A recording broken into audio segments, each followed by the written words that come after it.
Morning, Sucky Speaks. This morning I would just talk about America. In the UK, we really do have a lot of respect for America.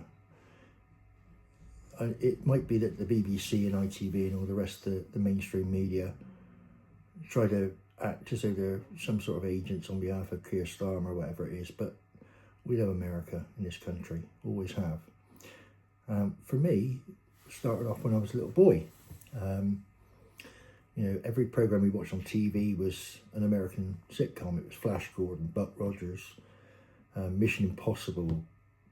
All the comedy shows were, Married with Children and all the rest of it, Hunter. Just everything. We watched Alf, we watched The A-Team, we watched all these programs. So from a very young age, I soon realised that the exciting place to live was in America, all the westerns, and I wanted to live in America all my life. My mum and dad, my mum's passed away unfortunately, but my mum and dad would tell you that I absolutely love America. I've always loved America. If the Olympics was on, I voted for the USA. I didn't give a monkey's where Great Britain came. I was American as far as I was concerned. I was honorary American, and I wanted to emigrate to America when I was a teenager. I wanted to come as soon as I could, but unfortunately life kind of passes you by, and I never wanted to come without bringing something to the table. I kind of wanted to have enough money to kind of get myself on and not be a drain. I wanted to come across and be productive and take part in the American dream.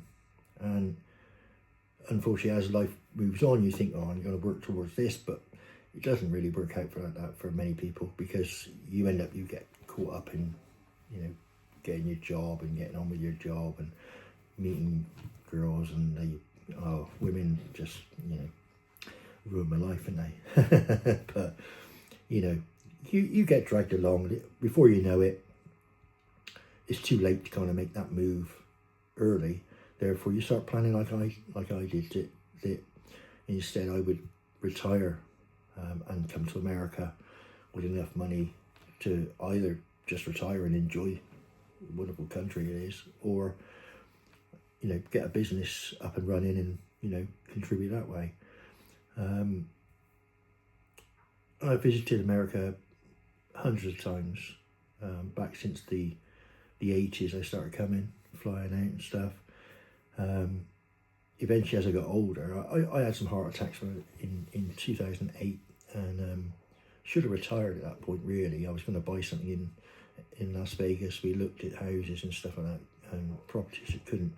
Couldn't decide, couldn't get any decent information about how much it would cost. Couldn't find anybody that would help me to actually come across. I had the money then. I haven't got it now, but I had it then. And but Vegas was my favourite place. Been there over 100 times now. Love Vegas, love Las Vegas. Absolutely fantastic. Love the people. To the point that I'm not going to go into the story today, but basically in 2017 I was actually at the MGM when the Mandalay Bay shooting happened. The purported Stephen Paddock shooting, which I'm pretty convinced from what I know, which is quite a lot, of exactly what happened that night. And that night I remember that I was outside chatting to the valet, who I know the valet guys. I was still one of the few that seems to basically bung them a few quid to get in a cab. So as a result, they all love me, they all think I'm great.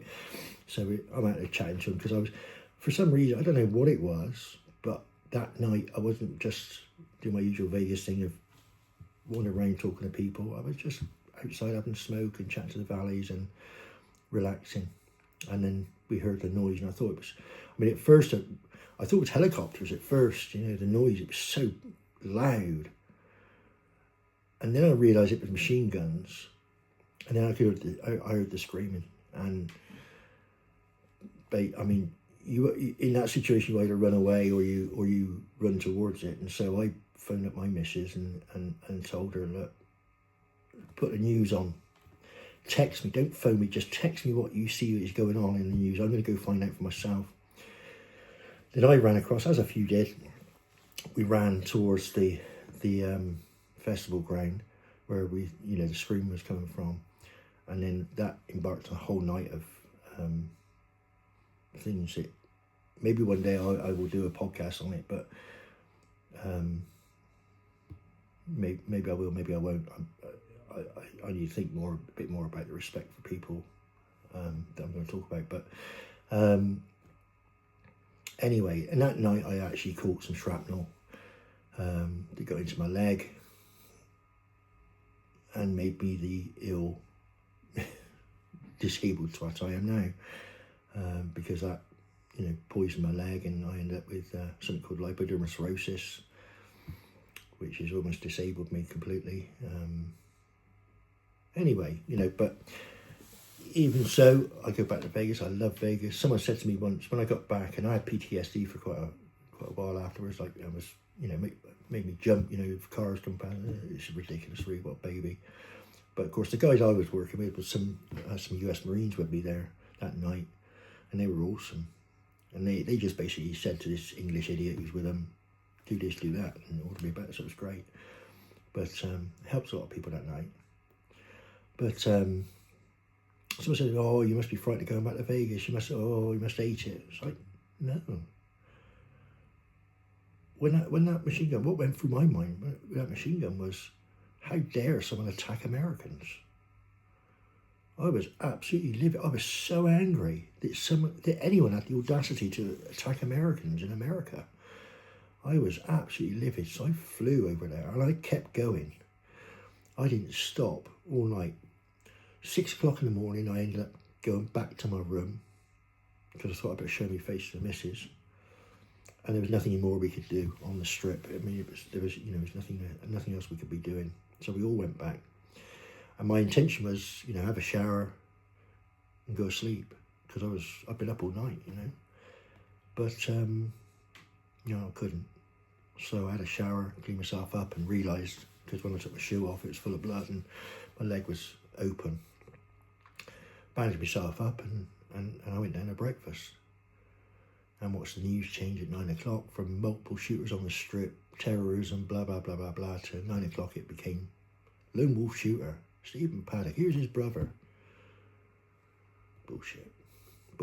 Anyway. But the main thing is that I love America, and watching the last 4 years after the 2020 election, which,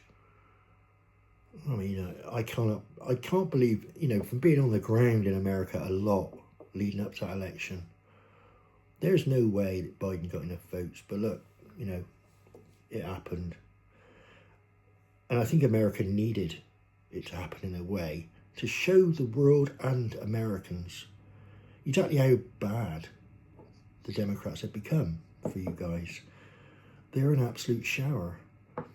And the Tesla thing now is just further evidence that they have no argument. They don't have something they can argue. They can't sit down and debate anyone about their policies. Their policies just don't have substance. They don't have any grounding in Western culture at all. Their policies are pure division. Pure division. That's all it is, just divisive. They're designed to try and split people up. Now, for years, they managed to split it between, black America and white America and create that division. But Trump came along and the black part of America realised that, no, the Democrats are leading down a garden path. So the Democrats then focused on all this, we're going to do it on illegals, we're going to do it on this, we're going to do it on that, transgenders, let's have 1 million genders and all the rest of the rubbish. But the staunch Democrat these days, a lot of them just seem brainwashed.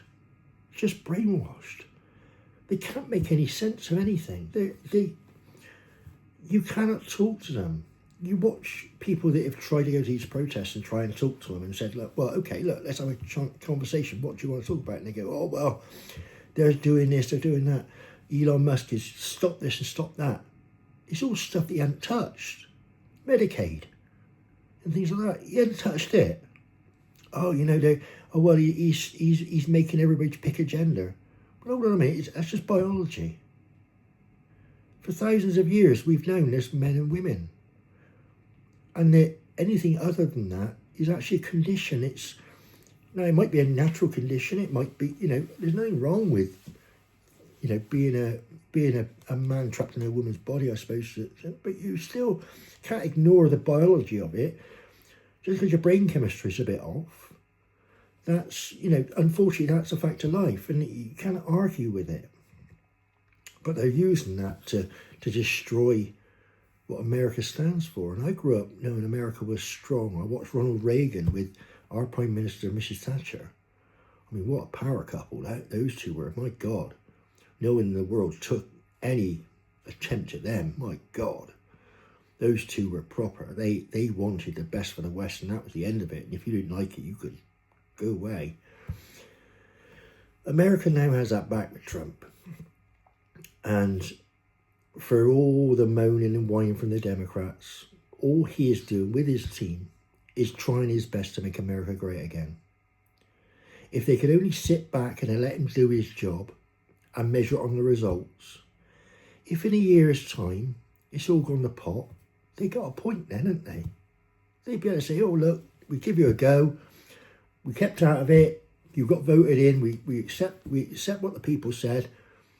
You had a go, but look, it's completely gone wrong, Donald. You've got to change course. Fair enough, if that's what happens. They know it won't, which is why they're acting now. Because the only thing they have is division, trying to create fear. If you've got a Tesla and you're not like me, you're going to be fearful driving that Tesla. Me, I'd sit in the back of it with a baseball bat and wait for them to turn up. And then I'd make sure they understood what they were doing. But most people ain't like that. Most people don't want that sort of aggravation in their life. They'll just sell the Tesla. And they'll start giving in. And then once you start giving on one thing, you give in on the next thing. And that's what the Democrats are hoping for. And all their supporters. This is a problem. In Britain, we have a similar malay that you've got a government that is constantly dividing people. And they haven't got a clue what they're doing. I mean, they're just spending money on ridiculous things, then claiming they haven't got enough money to heat a pensioner's house. I mean, how stupid is that? Oh yeah, we've got a 22 billion black hole, but what we're going to do, we're going to send the army over to Ukraine and spend billions on that. Ukraine will have to pay for it. Going to let that happen. Yeah, we're going to get involved with that. Whatever happens, we're there. Don't worry about Ukraine. We're going to sort it out. Well, that's bullshit. We ain't got enough money to scratch our arse with back here. And the more they waste over there, the less we got here. Meanwhile, they're letting in every Tom, Dick and Harry on the border. They don't check anything because they're illegal. They land on a boat and they all just run off like rats into the country. And then they apply for, oh, can we have a house? Can we have a phone? Can we have some money? And they're giving it. What we should be doing is saying, here's a tent, there's a field, fuck off. That should be the end of it. Make your own way. Don't give them money. If they ain't got any money and they can't survive, they'll have to go home. End of story. I mean, if you're illegal, you're illegal. It's different if you come here, present at the airport, say, I'm claiming asylum, I'm doing this, I'm doing that. Fair enough. Get yourself assessed, and if you're successful, you'll stay. I'm all for that. Look after them then, because they're allowed in. They've been checked. They're not terrorists. They're not dangerous. They're not criminals. They aren't murderers and all the rest of it. But you can't allow that for just these. They're coming on boats for a bloody reason. They're coming across illegally for a reason. It's because they know they wouldn't be accepted if they came properly. Like if I turned up in America and just walked across the border. The Border Patrol would know I'm not legally allowed to do that. I'm a British citizen. I haven't got a green card. I can't stay. They'd know. So I get kicked out. Fair enough. Absolutely right. When I go on holiday, I fill out all the right paperwork. Make sure. In fact, more often than not, I've paid extra to have paperwork redone because I'm a little bit concerned I'm getting towards the end of the paperwork and I don't want the thought that they might think I'm trying something on. So the West has got to realise that you can't have incompatible cultures, I think. And we need to follow America's lead. We need to copy Trump. We don't need to vilify him. We should be copying Trump. We should be doing what he's doing in America. Because America is the greatest country in the world, always has been. Ever since its formation, it's been the most pure expression of humankind, because they allow you to express yourself. They had sufficient laws to make sure that people could could not hurt other people as best possible. But the people have the power, and that's what Trump's restoring. The Democrats took it away for a long time, but Trump's restoring the power to the people, and that's what should be done. To have success, you have to have the ability to, you have to have the enterprise of America. That's what she stands for. And I hate to see her damaged. And it's such a relief. I mean, to see America now compared to even 6 months ago is just an amazing difference. Absolutely amazing difference. And it can only get better. And I wish everyone in America the very best, because you live in the greatest country in the world. Please don't destroy it. Protect it, because you don't know what you got till you lost it, honestly. All right, that's enough from me. Hopefully I might get some subscribers one day. Be nice. I'll try my best. Thank you.